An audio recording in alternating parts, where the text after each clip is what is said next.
అందరికీ నమస్కారం. ఈరోజు మనం అత్యంత ఆసక్తికరమైన దశాబ్దాలుగా ప్రపంచాన్ని కలవరపెడుతున్న ఒక మిస్టరీని డీకోడ్ చేద్దాం. అదేంటో మీకెప్పటికీ అర్థమై ఉంటుంది కదా. ఫ్లోరిడా, ప్యూర్టోరికో మరియు బర్ముడా దీవుల మధ్య ఉన్న ఆ అట్లాంటిక్ మహాసముద్ర ప్రాంతం. ప్రపంచంలోనే అత్యంత రద్దీగా ఉండే షిప్పింగ్ రూట్స్లో ఇదొకటి. పాపులర్ కల్చర్లో దీనికున్న క్రేజ్ అంతా ఇంతా కాదు. ఇక్కడ మిమ్మల్ని ఆశ్చర్యపరిచే ఒక నంబరుంది. అదే 200. అవును, దశాబ్దాలుగా ఈ ప్రాంతంలో ప్రయాణిస్తున్న దాదాపు 200కు పైగా ఓడలు, విమానాలు ఏ ఒక్క ఆధారమూ లేకుండా సడన్గా అదృశ్యమయ్యాయి. అవి సముద్రంలో మునిగిపోయాయా, గాల్లోనే మాయమయ్యాయా ఎవరికీ తెలీదు. ఈ సంఘటనలే ఆ ప్రాంతానికి ఒక భయంకరమైన మిస్టరీ ఇమేజ్ను తీసుకొచ్చాయి. అక్కడ ఏదో అదృశ్య శక్తి ఉందన్న ప్రచారానికి ఇవే కారణం. కాని ఇక్కడే మనం కొంచెం భిన్నంగా ఆలోచించాలి. అసలు ఈ రహస్యం పైన ఆకాశంలోనో, లేక ఆ సముద్రపు నీళ్లలోనో ఉందా, లేక భూమికి అట్టడుగునా ఉందా? ఈ విశ్లేషణలో మనం మిస్ అయిన విమానాల కథలను కాసేపు పక్కనపెట్టి, సైంటిస్టులకే చెమటలు పట్టించిన ఒక దశాబ్దాల నాటి భౌగోళిక రహస్యం లోపలికి వెళదాం. ద రియల్ జియోలాజికల్ పజిల్, అసలైన భౌగోళిక రహస్యం. ఓడల అదృశ్యాలను పక్కన పెడితే, నావిగేషన్తో ఏమాత్రం సంబంధం లేని ఒక పెద్ద సైంటిఫిక్ మిస్టరీ ఆ ప్రాంతంలో ఉంది. దీని గుట్టేంటో తేల్చడానికి పరిశోధకులు ఏళ్ల తరబడి ప్రయత్నిస్తూనే ఉన్నారు. సాధారణంగా హవాయ్ లాంటి అగ్నిపర్వత దీవులు ఎలా ఏర్పడతాయో తెలుసుకదా. భూమి లోపలి నుంచి వేడి లావా బయటకు వచ్చి ఒక దీవిలాగా మారుతుంది. ఆ తర్వాత క్రమంగా చల్లబడిపోయి మళ్లీ సముద్రంలోకి మెల్లగా కుంగిపోతుంది. ఇది న్యాచురల్ ప్రాసెస్.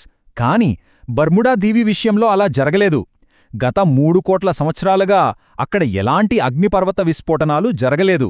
అయినా సరే ఆ దీవి ఎందుకు కుంగిపోకుండా పైనే ఉండిపోయింది? ఇక్కడ మరో ఇంట్రెస్టింగ్ నంబర్ చూద్దాం.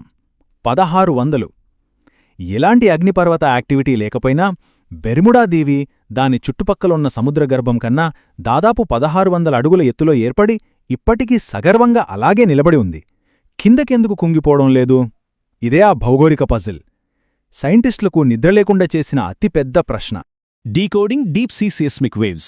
ఈ మిస్టరీని సాల్వ్ చేయడానికి కార్నెగీ ఇన్స్టిట్యూట్ ఫర్ సైన్స్కి చెందిన విలియం ఫ్రీజర్, అలాగే Yale university professor Jeffrey Park తమ టీంతో కలిసి రంగంలోకి దిగారు.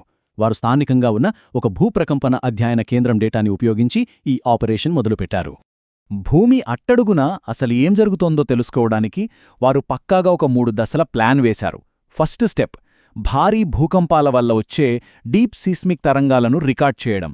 సెకండ్, ఆ తరంగాలు ఏ పదార్థాలను గుద్దుకుంటున్నాయి, వాటి సాంద్రతను బట్టి వాటి వేగంలో ఎలాంటి మార్పులొస్తున్నాయో కొలవడం. ఇక థర్డ్ స్టెప్, ఈ డేటా అంతా ఒకచోట చేర్చి దీవి కింద ఏకంగా 25 కిలోమీటర్ల లోతులో ఉన్న భూ అంతర్భాగ నిర్మాణాన్ని ఒక మ్యాప్లా గీయడం. కరెక్ట్గా ఆ మ్యాప్ చూశాకే అసలు విషయం బయటపడింది. The అండర్ప్లేటింగ్ discovery. 25 కిలోమీటర్ల లోతులో వారి పరిశోధనలో వెలుగు చూసిన ఆ మైండ్ బ్లోయింగ్ సీక్రెట్ ఏమిటో ఇప్పుడు చూద్దాం. భూమి పైపొర కింద దాదాపు 12 మైళ్ల మందమున్న ఒక భారీ రాతి పొరను వాళ్లు గుర్తించారు. ఈ పొర దాని చుట్టూపక్కలున్న మ్యాంటిల్ పొర కంటే చాలా తక్కువ సాంద్రతను కలిగి ఉంది. సో దీనివల్ల ఏమవుతుందంటే అదొక పెద్ద బల్లకట్టులాగా, అంటే ఒక జియోలాజికల్ రాఫ్ట్లాగా పనిచేస్తూ బర్ముడా దీవిని సముద్ర గర్భంపై అసాధారణ స్థాయిలో తేలియాడేలా చేస్తోంది. అదన్మాట మ్యాటర్. ఈ భౌగోళిక ప్రక్రియకే సైంటిస్టులు పెట్టిన పేరు అండర్ ప్లేటింగ్. కోట్ల ఏళ్ల క్రితం బర్ముడా ప్రాంతంలో అగ్నిపర్వతాలు యాక్టివ్గా ఉన్నప్పుడు ఆ భూమి లోపలి నుంచి ఉప్పొంగిన లావా కిందే చల్లబడిపోయి ఇలాంటి ఒక మందమైన తేలియాడే రాతి పొరగా సెటిలైపోయిందని అంచనా వేస్తున్నారు. ఈ ఒక్క ఆవిష్కరణతో 3 కోట్ల ఏళ్లనాటి బర్ముడా మిస్టరీ ఎట్టకేలకు సాల్వ్ అయింది. ఒక చిన్న దీవి కింద ఏకంగా సముద్రాన్నే మోసేంత పెద్ద రాతి నిర్మాణం ఉంటుందని నిజంగా ఎవరూ ఊహించలేదు కదా. Examining the French theories. సరే, భూగర్భ రహస్యమైతే బయటపడింది. మరి మన పాపులర్ స్టోరీస్ పరిస్థితి ఏంటి? ఆ అదృశ్యమవుతున్న ఓడలు, విమానాల కథల సంగతేంటి? ఒకసారి భూమి లోపలి నుండి మన ఫోకస్ని మళ్లీ ఆ పాత కథల వైపు మళ్లిద్దాం. పాపులర్గా వినిపించే ఆ థియరీలను ఒకసారి న్యూట్రల్గా ఎనలైజ్ చేద్దాం. ఏళ్ల తరబడి జనాలు మాట్లాడుకుంటున్న 4 ప్రధాన ప్రత్యామ్నాయ థియరీలను చూద్దాం. మొదటిది aliens theory. The Sun news paper వాళ్ల రిపోర్ట్ ప్రకారం ఏలియన్స్ తమ రీసెర్చ్ కోసం ఇక్కడ విమానాలు, ఓడలను ఎత్తుకుపోతున్నారని, ఇదంతా యూఎఫ్ఓల పనేనని కొందరి నమ్మకం. ఇక రెండో థియరీ ఎక్స్ట్రీమ్ వెదర్. అక్కడి సముద్ర ప్రవాహాల వల్ల ఏకంగా 100 అడుగుల ఎత్తున రాకాశి అలలు ఎగిసిపడతాయని, భయంకరమైన తుఫాన్లు వస్తాయని చెప్తారు. మూడోది మ్యాగ్నెటిక్ ఫోర్స్. అక్కడి అయస్కాంత క్షేత్రంలో వచ్చే మార్పుల వల్ల కంపాస్, నావిగేషన్ సిస్టమ్స్ అన్నీ కన్ఫ్యూజ్ అయిపోయి ప్రమాదాలు జరుగుతాయని అంటారు. ఇక last one methane gas theory.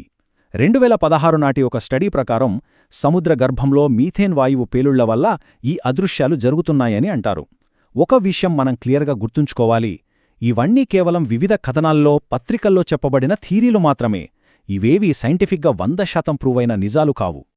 ఇప్పుడు ఇదంతా చూశాక మనకొక క్రేజీ డౌట్ రావటం ఖాయం. అసలు ఇలాంటి వింత నిర్మాణం కేవలం బెర్ముడాలోనే ఉందా, లేక ప్రపంచవ్యాప్తంగా ఉన్న వేరే దీవుల కింద కూడా ఇలాంటి సీక్రెట్ రాతి నిర్మాణాలు సైలెంట్గా దాగి ఉన్నాయా? ఈ అండర్ ప్లేటింగ్ డిస్కవరీ తర్వాత సైంటిస్టుల ఆలోచనా విధానమే మారిపోయింది. మన భూమి లోపల మనకు తెలియని సీక్రెట్స్ ఇంకా ఎన్నో ఉన్నాయనేది నిరూపిస్తోంది. ప్రపంచ జాగ్రఫీని మనం ఇంకెంత క్యూరియాసిటీతో అబ్జర్వ్ చేయొచ్చు కదా. మరి మీరేమంటారు? దీనిపై మీ ఆలోచనలేంటో ఒకసారి ఊహించుకోండి. ఈ ఇంట్రెస్టింగ్ విశ్లేషణలో నాతో పాటు జాయిన్ అయినందుకు వీడియో చివరి వరకు చూసినందుకు ధన్యవాదాలు. దయచేసి లైక్ చేసి ఛానల్కు సబ్స్క్రైబ్ చేసుకోండి. మీ మద్దతు ఎల్లప్పుడూ కావాలి.